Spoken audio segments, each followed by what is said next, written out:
রোগী মৃত্যুকে ঘিরে ধুন্ধুমার কাণ্ড পাণ্ডবেশ্বরে। চিকিৎসার গাফিলতির অভিযোগ এনে ৬০ নম্বর জাতীয় সড়ক অবরোধ মৃতের পরিবারে। শনিবার ঘটনার জেরে ব্যাপক উত্তেজনা পাণ্ডবেশ্বর এলাকায়।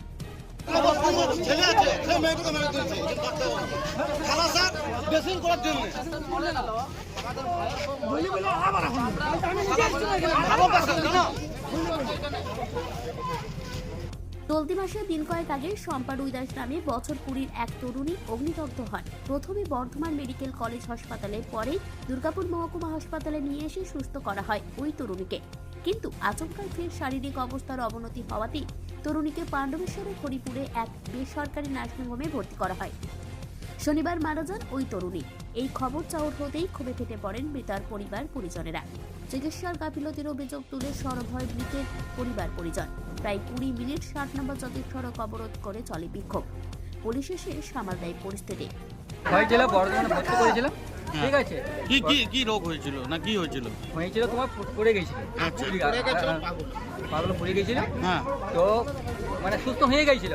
তো ড্রেসিংটা বললো, বর্তমানে ডাক্তার বললো বাড়িতে গিয়ে ড্রেসিংটা বাড়িতে করে নেবেন।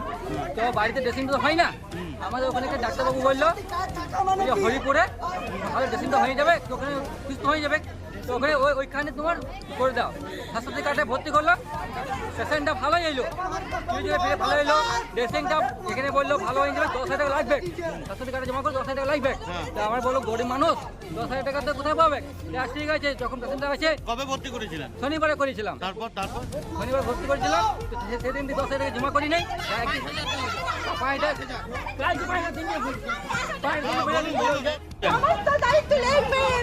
আমাদের পেশেন্ট ভালো পেশেন্ট, ছোট বাচ্চা আছে, একজন বলুক।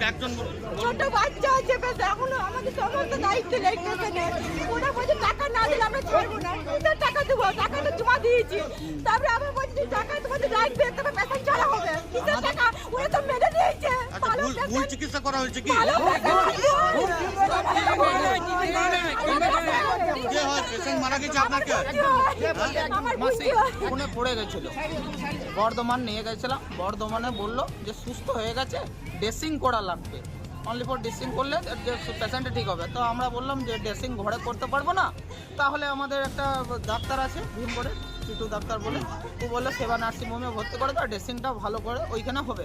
তাই আমরা সুস্থ পেশেন্ট নিয়ে ভর্তি করলাম। এসে দেখছি ২-৩ শনিবারে ভর্তি করলাম।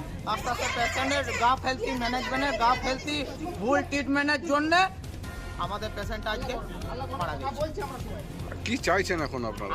আমরা চাইছি যে বাচ্চা ১.৫ বছরের মেয়ে আছে একটা, ও যে ভুল ট্রিটমেন্টের জন্য আমাদের যে বৌমাটা ভাইয়ের বউ মারা গেল, তার খরণ বাচ্চাটাকে কি ব্যবস্থা নেবে? তার নাম কি? ঘটনার জেরে ব্যাপক উত্তেজনা ছড়িয়ে পড়ে পাণ্ডবেশ্বরের হরিপুর এলাকায়। পুলিশ এসে সামাল দেন পরিস্থিতি।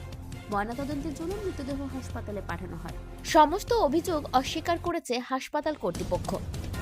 নামক হসপিটালে গিয়েছে, ওনারা যারা স্টেপ যেভাবে আইনি প্রসেসে নেবার আছে ওনারা নিয়ে হসপিটাল তাতে তার প্রমাণ করবে চিকিৎসা হসপিটাল গাফিলতি করেছে না করেনি। পেশেন্টটা কি সিচুয়েশনে ভর্তি হয়েছিল? পেশেন্টটা অ্যাকচুয়ালি 15 ডেজ প্রিভিয়াস বান ছিল। বর্ধমান মেডিকেল কলেজে ট্রিটমেন্ট হওয়ার পরে বর্ধমান মেডিকেল কলেজ থেকে ছুটি দিয়ে ঘর আসার পর লোকাল কোনো ডক্টর থেকে ড্রেসিং করাচ্ছিলেন। পেশেন্টের অবস্থার অবনতি দেখে পরে পেশেন্ট পার্টিরা আবার কোনো জায়গায় ভর্তির জন্য সেই আরএমপি ডক্টরকে রিকোয়েস্ট করেন। ওনারা আমাদের সাথে যোগাযোগ করে ভর্তি করেন। কবে ভর্তি হয়েছিল? ভর্তি সম্ভবত ৫-৬ দিন আগে, ৫-৬ দিন আগেই হয়েছিল। এক্সাক্ট ডেটা ফাইলটা দেখে আমাকে বলতে হবে। দেন পেশেন্টটা হচ্ছে রিকভারির পথেই ছিল। 2 দিন আগে আমরা আইসিইউ থেকে পেশেন্টকে 2-3 নম্বর দিন আগে বিকেল দিকে আমরা আইসিইউ থেকে পেশেন্টটাকে শিফট করে কেবিন বেডে করি। সাথে পেশেন্টের বাড়ির লোক একজন করে 24 ঘন্টা পেশেন্ট পার্টির সাথে থাকছিল, হয় বাবা নয় মা, অন্য কোনো আদার্স রিলেটিভ। আজকে সকালবেলাতেও যখন পেশেন্টের চরম খারাপ পরিণতিটা ঘটে তখন তার বাবার সাথে ছিলেন। লাস্ট জলটা তার বাবাই দেয় মুখে। দেওয়ার পর থেকেই পেশেন্টের আরও বিপি কোয়ারি, অক্সিজেন কোয়ারি এগুলো সমস্ত আসতে থাকে। Patient cardiac arrest first step হয়, তারপরে সার্ভাইভ করানোর ব্যবস্থা করে আমরা ইন্টুবেশনও পেশেন্টকে ডালি।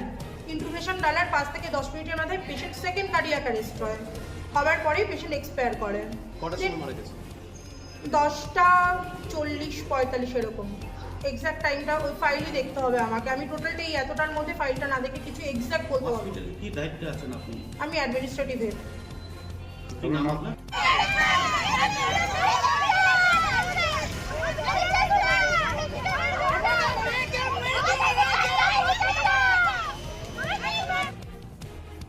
পাণ্ডবেশ্বরের হরিপুর থেকে অনুরাধা সেনগুপ্তর রিপোর্ট, হাটি খবর।